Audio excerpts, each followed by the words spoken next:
Hi guys, this is my first ever presentation via Zoom. It's a bit alien-like, to be honest, but yeah, hello. So basically my topic that I'm covering is, as you guys can see on the screen yourselves, ecotourism rules, reasons for rules and the ethical management of human interactions with whale sharks, dolphins and whales. So I'm Ningaloo based. I work for Parks and Wildlife up in Exmouth. I'm the whale shark coordinator here. So basically anything to do with whale sharks, from the commercial guys to the research to general public questions, anything at all comes through to me. Also humpback whales, but we are not nearly at, well, we're just nearly starting the humpback whale season. So we'll focus mainly on the whale sharks for that reason. Yeah, so what I'd like to do is just to kick off basically the acknowledgement. So I just want to acknowledge the Biodiversity, the Talangi and the Ningaloo people as the original custodians of the land, water that we manage, and I'll carry on from there. If you guys have any questions throughout, I'm not really sure whether you have the ability to ask, but I'd love to hear them, or again, we'll do them at the end of this presentation as well. So just to run through quickly, like I said myself, I'm the whale shark officer, but I have a team of people that I work with. So my superior or my senior would be the marine park coordinator. He basically looks over everything to do with the marine park, as you can imagine. And then we also consist of a team with a wildlife officer, who's sort of like the policeman of the animals, but also the person that would be the one that's responding to any entanglements with whales, any animals that have injuries, any rehab and so on. So she's a bit of an all-rounder. We have a female wildlife officer up here, and our district manager, which is our big boss, and our lease and licensing officer. That's just to give you a bit of a rundown of the group of people working within this space. So I just want to chat about who we are. So DBCA, why we manage, why ecotourism is important, especially with those three large megafaunas. And then I'll chat about whale sharks. I'll touch on humpback whales, but whale sharks are going to be the main one that I discuss, and we'll go about the ways of management. So that's with our interaction protocols, which I guess are like our code of conduct or our guidelines for swimming with them, and also for vessel usage around them. The data collection, so what we collect on the whale sharks, where it goes, what it's useful for, and also photography, because that's a massive tool that we use as well. And if we have ample time, we'll do a quiz, but I don't know if that's actually something that's going to be realistic in the means of this. So who manages Ningaloo? So the Department of Biodiversity, Conservation and Attractions is in joint management with the traditional owners. So basically, why manage Ningaloo? So Ningaloo was established, or Ningaloo wasn't established, but it was, Parks and Wildlife was formed under the CARMAC. And from Parks and Wildlife, we have a responsibility to basically protect, conserve and manage the landscape itself. So our designated area is Ningaloo Marine Park. So that became Marine Park several tens of years ago. And also World Heritage listed too. So it's a very precious place for various different reasons. And so our responsibility is basically to make sure that future generations can utilise this area and future populations maintain in a stable manner as well. So that's referring to the whale sharks, the humpbacks and the dolphins. So yeah, so leading on to that, so why are we doing this? Why do we need to manage it? So again, the conservation, the ecotourism stability, and for future usage. Sorry, my throat's getting a bit dry. So whale sharks. Basically, the tours themselves provide a great opportunity for visitors to experience Ningaloo, and is in a managed and an informed way. So we couldn't just have uncontrolled tourism, because that's actually a threat to the whale sharks. So it's really important to have controlled, managed ecotourism.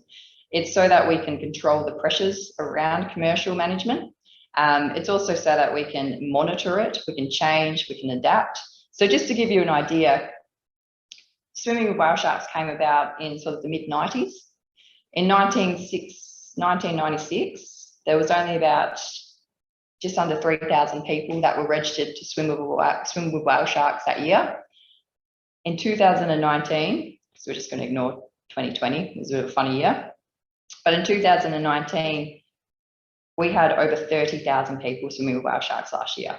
So that's a massive leap. So you can imagine the pressures among whale sharks has definitely changed from 1996, where there was only just over 2,000 people swimming with whale sharks.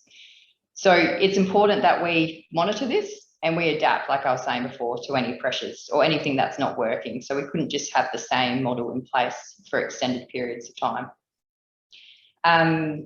To give you an idea, however, the success rate from 1996 was 90% success rate. So that's what I'm referring to as a success rate of swimming with whale sharks. So actually seeing a whale shark on the tour. And in 2019, it was 96%.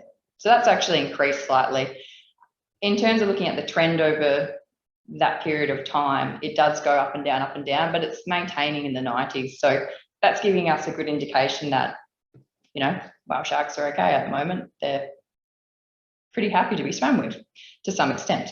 But to have that information and to monitor those trends and to pick up on any changes, that's a way of how we can actually manage as well. So that's really important. The humpback whales. So this post that you guys are looking at now, this is a commercial vessel interaction protocol. So this is for licensed commercial vessels. This isn't what recreational guys can do. This is for commercial guys. So you've got a bit of an idea. I won't dive too far into it, but you've got a bit of an idea that there's a lot of rules around it basically. But those rules are in place for, again, the management of the animal, the safety of the passengers, and also we're trying to provide a tour that's good too. You know, we want to try and get people to get a good chance of swimming with whales, but we need to do it in a safe and controlled manner as well. So, for instance, you can only approach, the vessel can only approach from 75 metres from the side or 150 metres from the front, and cannot approach from the back. Basically, what that means is only one vessel, again, a commercial vessel, can approach in those areas. And this is what we refer to as the exclusive contact zone. They drop their people in. Their people have a radio. So when I say their people, their guides and their paying customers have a radio in the water with them. And that radio relays to the pilot. So they're in direct communication with the pilot. And the pilot counts them down to 30 metres away from the whale. Once they get closer to 30 metres, or they get within 30 metres of the whale, they can't actively swim towards the whale. They need to maintain that distance, and they actually need to maintain it by swimming away if the whale approaches any closer to them than 15 metres. So those rules are in place for, again, the safety and also the management of the animal, because you can imagine, well, I don't know if you guys are aware, but Ningaloo is actually a place for breeding and resting ground for humpback whales. So it's a very important, sensitive time for them to be here. They don't really want to swim with humans, you know. They're not actually there for that reason. They're there to breed and to give birth. So we need to make sure we're not putting stress on them during that period. So that's why it's also in a trial period too. So the trial period is going to 2023, where DBCA, my department, will revise, relook, remodel, and basically justify whether we can follow through with licenses for the future or we can't. So that's coming up a bit later. This is our recreational vessel protocol. So can you see between that one and that one? Bit of a difference in that no vessels can come any closer than 100 metres. So if you're out there with your family, with your friends, you have to maintain 100 metres away from the whale. And you can't sit and wait at the front, waiting for it to pass by. And if you're at the front of the whale, you need to maintain 300 metres. So this is for recreational vessels. The commercial guys have a set of licenses that allow them to do what they can do, whereas recreational vessels do not. And that's also why people pay big money to come out on these boats. Okay. So again, we're going to segue mainly into whale sharks just because that's our season at the moment. So I'm just going to elaborate on areas of how do we manage this ecotourism entity. So one of them we've already talked about. So that was the interaction protocols with, well, we've talked about with the whales, but we've got interaction protocols with the whale sharks too. And we've got interaction protocols with the vessels around whale sharks. So these two images that you're looking at now, we've got the whale shark contact zone. Just trying to see what it says myself. And so that's for the swimmers. This is actually applicable for recreational swimmers as well. So you can go out there with your friends, with your family and so on and swim with the whale sharks too. You don't need a license to be able to do that, but you need to follow these rules too. So this is just, again, making sure the whale sharks aren't getting, I guess, disturbed to a minimum of disturbance. So 3 meters from the side, 4 meters from the tail, and there's various different things that you can't do. And the overarching rule is obviously we can't touch them too. We're the vessels on the other side of the page, the other image. So this is for commercial vessels. And the main thing I want you to take away from this is that basically to come in and approach a whale shark or to intend to swim with the whale shark with paying customers, you can only have one vessel within that area. You can have two with the intent that someone's going to leave and the other person is going to attend to swim. But you don't really need to know too much about that other than that there's rules surrounding vessels coming into that area.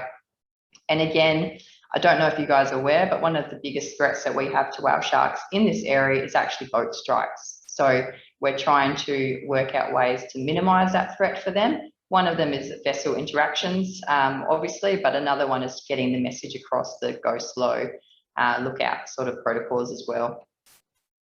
Another way we manage is external internal research.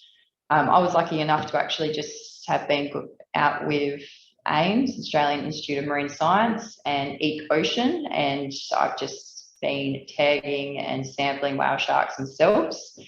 So basically, these guys the external research that's conducted outside of parks and wildlife, with that is knowledge that we can then equip us for better decision making. So for instance, AIMS themselves are looking at genetic sampling, trying to get a baseline data of the population or the number of whale sharks that come to Ningaloo. If we get a baseline study, we can also then have a look at the increase and decrease and so on.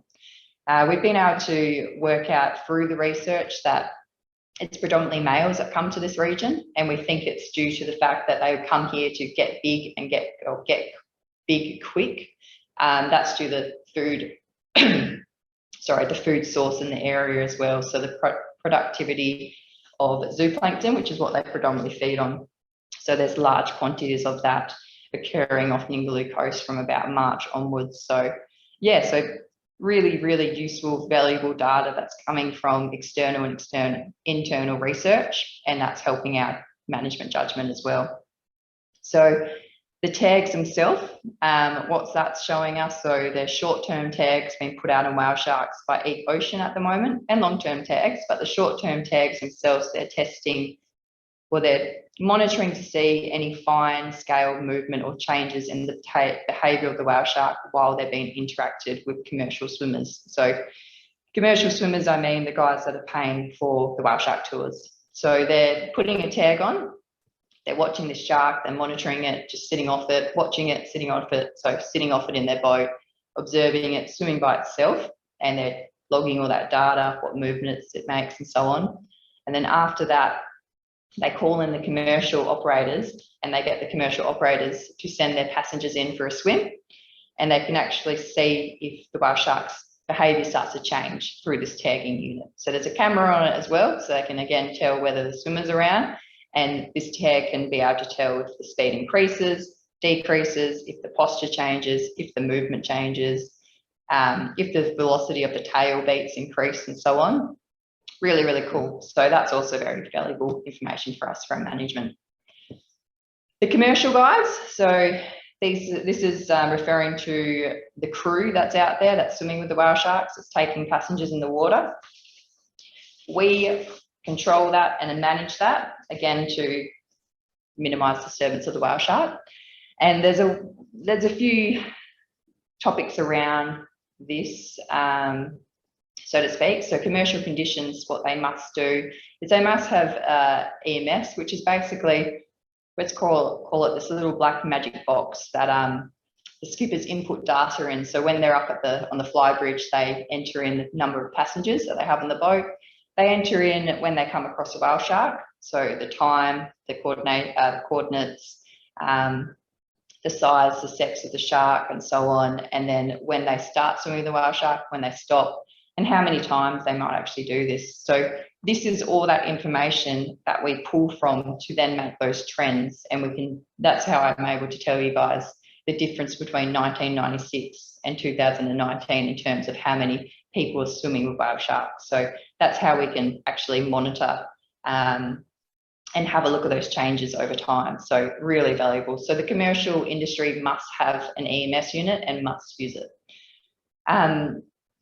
There's a license charge as well. So I don't know if you guys are aware, basically, so that's the EMS unit itself. So it's a little black magic box. That's what I was referring to. The license charge, so with any ticket that's brought for a whale shark tour or a humpback whale tour, there's a portion of it, and it's quite small, so $18 for an adult, $9 for children. That goes towards the management costs, the education, compliance, monitoring, research and admin for whale sharks and humpback whales. So those that are actually coming out and funding the tourism industry by swimming with whale sharks, a portion of their ticket is going towards conservation and management too. So that's really important as well. Whale shark interaction course. So I just will play this. It might not relay properly, but this is just to give you an idea. So this is one of the crew from one of the companies. And what I'm just trying to show you guys here is that the guys that we have working on these tours do have to do a training course. So they have to have the correct information that they're relaying to passengers.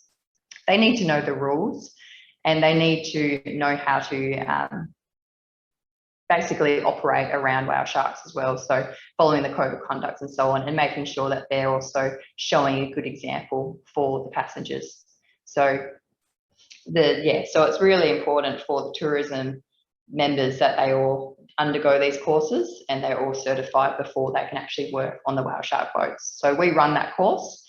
There's an online component, and then there's also a workshop where we come in there, where we get them to come in and we tease out any questions, any issues or any concerns they might have. So it's a really good and really important component that we have regarding the management around the ecotourism.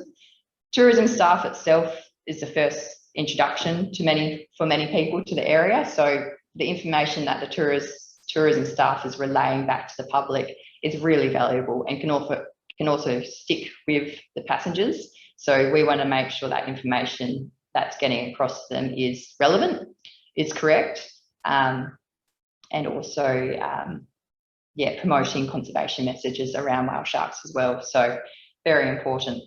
Tourism staff as well offer us a whole range of advantages. They're the eyes on the reef. They're out there every day. So whatever they see is going to be a lot more than me because I'm sitting in an office.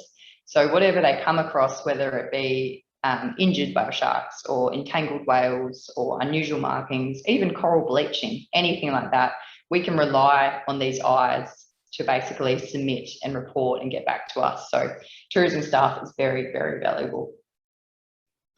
So on that, next. So on that note, one of the things that the staff actually need to do is they have to ID whether it's a male and a female. So this information gets sent into our EMS, the little black magic box, and again through that we now know that majority are immature males that come to Ningaloo, so it's really valuable as well. So to give you an idea, I don't know if I'm going to get this right, but on my right side of my screen, it is a female and the left side is a male. So basically the male has claspers, which are these two long frond appendages, and the female does not. So that's the difference there. Juvenile males are the usual ones we get, so it can be a bit tricky to tell whether they have claspers or whether they do not.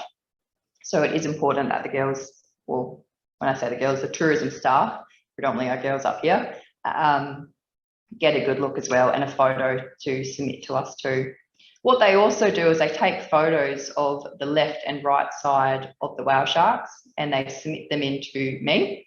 And basically I catalogue that against the EMS data that has every single whale shark contact ever made. And I match it to that exact whale shark And that information gets facilitated to different research centres or different research avenues for them to use for various reasons. So it's another great tool and another great advantage of having tourism staff out there that are trained and know what they're doing. What they can also do is take photos of, so the image below is actually showing you guys a injury that's occurred on the fin of the whale shark. Or it's an old injury from a tag on the dorsal fin. So with them out there documenting any tagged whale sharks they come across, they can't remove those tags because they need to have a lawful authority to do so. But if they see a tag, they can document it, send it to me, and I can find out where it's from. They can also document any changes with the tags in terms of any negative changes. So we can see from this image that the tag that was once on that whale shark obviously didn't come off correctly, or obviously stayed on too long, and it's now scarred and damaged the whale shark. So from that, we can then go back, and we have done this, we've modified the tags that we've allowed to be on whale sharks, so they're less damaging, they're less disturbing. So again, that's another way that tourism has helped us identify that, and we've made changes. So just to touch on the threats for whale sharks. So fishing, it's a threat. Luckily that they're not legally able to be fished in Australia or Australian waters, but they can get stuck in bycatch, not necessarily around here though. Uncontrolled tourism is a really large threat. So supporting controlled tourism. So what you can do to counteract that is support controlled tourism. So for instance, Ningaloo is the leading forefront. So we're actually leading the world by example in terms of the management around whale shark tourism industry. So yeah, it's a huge leap for us, or not leap for us, but it's a massive achievement for us. And it's not to say that, you know, what we're doing is going to work forever, but it's something to be proud of. But we also need to continue to monitor it to make sure it maintains that level for future generations. Boat strike is another one, which we talked about before. So the ways that we can counteract that is vessel code of conduct, making sure we're educating everyone. So it's again going back to the tourism staff, making sure that they have an understanding, they can relay that message to other people. Because again, as I said, they're out there every day, they're seeing thousands of people every day, so they can get that message across as well. And speed restrictions, we can look at that too. Plastic pollution, so making sure we dispose of our waste responsibly and not just throwing it out into the ocean and so on. And climate change is another big threat to the whale sharks. Who do we manage? How do we manage? Sorry, it's coming to the afternoon for me on a Friday. How do we manage? So basically to sum it all up, management of ecotourism with the ethical ways. With all of that I've just relayed to you guys, that's all of our strategic plans of how we manage whale sharks. But at the end of each year, we then do a whale shark report. So we review each year. We look at it, various different heads within our department discuss about it. We elaborate on areas that we need to change. We're always scrutinising what we're doing basically so we can make it better as well. So are we meeting our objectives? So our objectives itself, I've got them listed down there on the screen. I won't read them back to you guys because that will just be a bit of a time wasting period. But just to get an idea, our objectives are the management and making sure the conservation stays high for whale sharks as well, and making sure sustainable tourism is a constant too.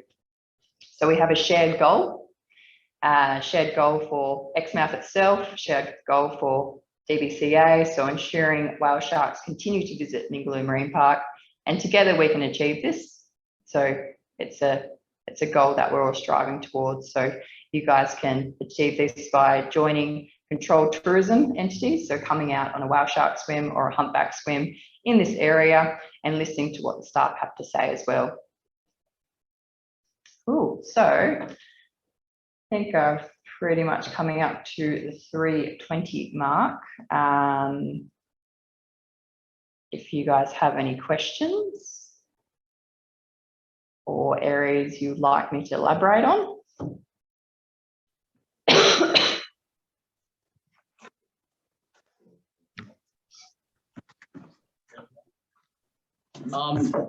Why is the population of sharks up Ningaloo Reef so like, well, there's a massive abundance of them up there. Why is it so that they are? Oh, this is a question everyone wants to know. Basically, I guess the short answer is we don't know. We don't actually know. We know that it's coinciding with the feeding period. So we know that's coinciding with the overproduction of zooplankton and plankton in the area. That happens as well at the same time as coral spawn. It is not a reason for that to happen. The coral spawn is not the reason why that productivity happens, but it does coincide. So there's a lot of confusion between the spawn and the sharks, but they come for the zooplankton and the plankton. Again, it's going back to researchers think it's that get big, quick theory where the males are just coming here, they're trying to feed real quickly, and then they're off to go mate somewhere. We don't know where. The theory is the females don't really come to this area because the males are all adolescent males that are a little bit frisky, and the females don't particularly want to be in this region. So it's also observed when we're out there and you're swimming with a female, she's quite skittish, whereas a male is a bit more relaxed too. But yeah, I guess short answer to that is we don't know why they come to this area. We've sort of, a few researchers have given up trying to work out where they go as well, because our tags aren't equipped to actually withstand such big changes in their environment. So they go down to depths of nearly up to 2,000 metres. They also, a lot of the tags, satellite tags, need to break the surface to actually make contact with the satellite and pin back and give us information. Whale sharks don't really break the surface, so hard to monitor that as well. So a lot of the times those tags that are deployed on them, we actually have to manually get them back to get any information off them. So it's really, really quite tricky. They're trying to do different methods of sampling, like the genetics, to try and work out the population number. And then maybe we could work out from that, sort of family trees, who's mating with who, where are they going, and so on, and match them around the globe. Maybe, again, this is just me thinking out ideas. I'm not a researcher in that field, I'm a management head. But yeah, there's still a lot of space in that area as to questioning why. I hope that answered your question. Any other questions?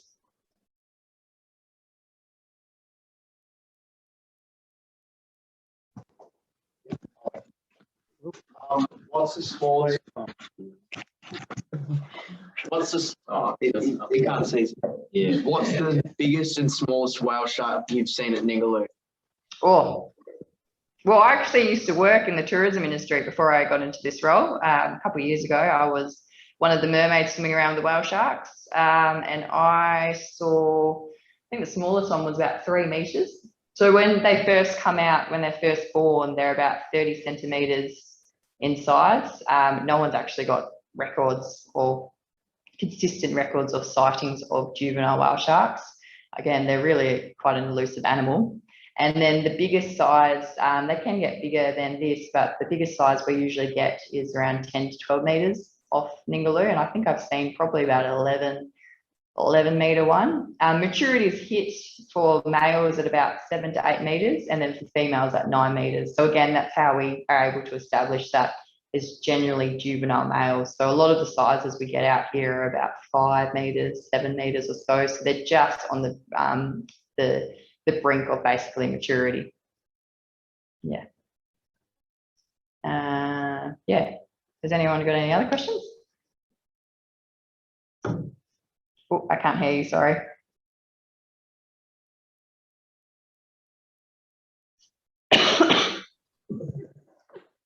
Are there examples from around the world where unmanaged whale shark or whale shark tourism led to a decrease in local population? Sorry, so your question was, are there industries around the world that are swimming with whale sharks and they're decreasing? Yeah, like are there examples of it?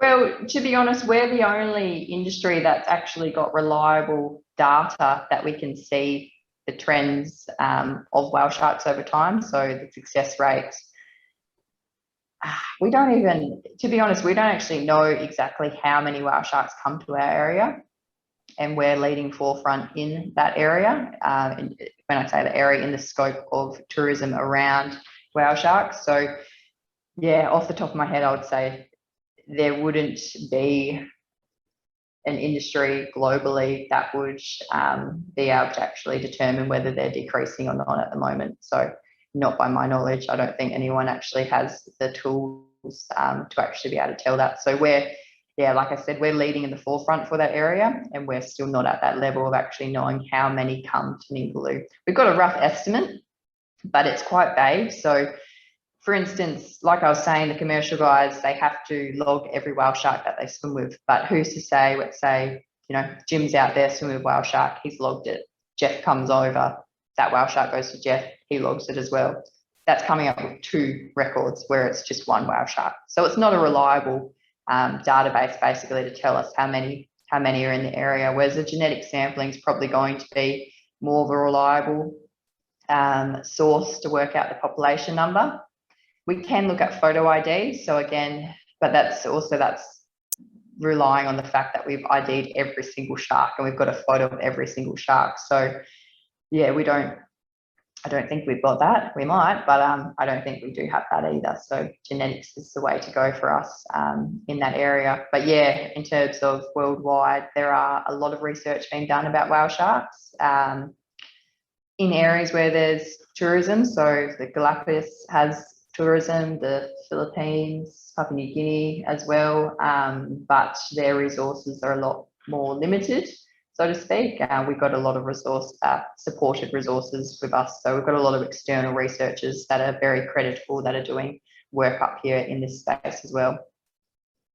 I hope that answered the question. Any other questions?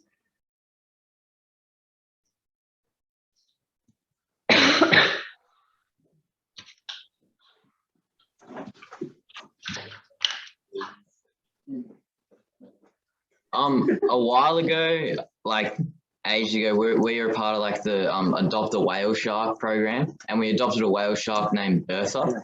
And we were wondering, well, I was wondering if we could like how we find like where she was last seen. Bertha, I don't know. How I get a lot of the reports for, so a lot of basically when you adopted Bertha, she had a unique ID, I take it, so that you could tell she was Bertha. So basically her unique patterning, that photo that's taken behind the left pec fin or the left gill slits, if she gets resighted again and someone takes a photo of that area, that should get a notification as to where she is. Whether that gets generated to you guys, it might not though. So it might just go to the person who's logging in that photo. So yeah, I'll see if I can find out through the organisation that does the photo cataloguing if Bertha has been resighted. I can do that if you guys want. Yeah, all good. I'll see what I can find. Have we found out where whale sharks go to breed through the use of satellite tags? No, unfortunately not. So we know, sorry, I didn't mean to sound so sad in that area itself. I love the fact, I hate and love the fact that whale sharks are so elusive. It's quite unique in this day and age to not know everything about an animal, but it is also a little bit frustrating as well. So we know that this isn't a breeding ground. We know that this is a feeding ground. However, we have observed attempts of males trying to mate with females here. However, most of them are not mature, and a lot of the times the females are not mature, so it's not success, but the males are attempting. Maybe if there's more females in the area, this could actually be a mating ground, but unfortunately there's not that many females that come to Ningaloo. They did do ultrasounds on the females around the Galapagos, sorry, I can't pronounce that word too well. Those islands around there, I can't remember how long ago, and they were presuming that, or they were assuming, sorry, that the females were pregnant in that area, so maybe that was a breeding ground. However, when they ultrasound, there was nothing within her uterus, so to speak. So they think that potentially when the females do get sexually mature, they sometimes are a little bit swollen around that stomach area, but yeah, there was nothing actually confirming that she was fertilized or pregnant itself. So No, unfortunately, with the pregnant whale sharks, one of the only studies that we have from them is from 1985, when a Taiwanese fisherman actually caught a whale shark in a net, and that he submitted it for research purposes, sorry, to a I can't remember to who, but they dissected the whale shark and they discovered over 300 or roughly 300 embryos within her. So, and from that, they could tell that one, she develops the live young within her, so she doesn't lay eggs. Some of our nurse sharks lay eggs. Also, they were developing at different rates, so she's able to store sperm and fertilize when she may be more viable, I guess, or maybe, sorry, or maybe more healthy, or maybe the environment is more favorable for her to also produce young, so there's more food around. And also, a lot of the fetuses or the juveniles were all, well, not all of them, but they're all from different fathers. So she's then also able to pick and choose what sperm she wants to use too, which is pretty cool. That's similar to what turtles can do.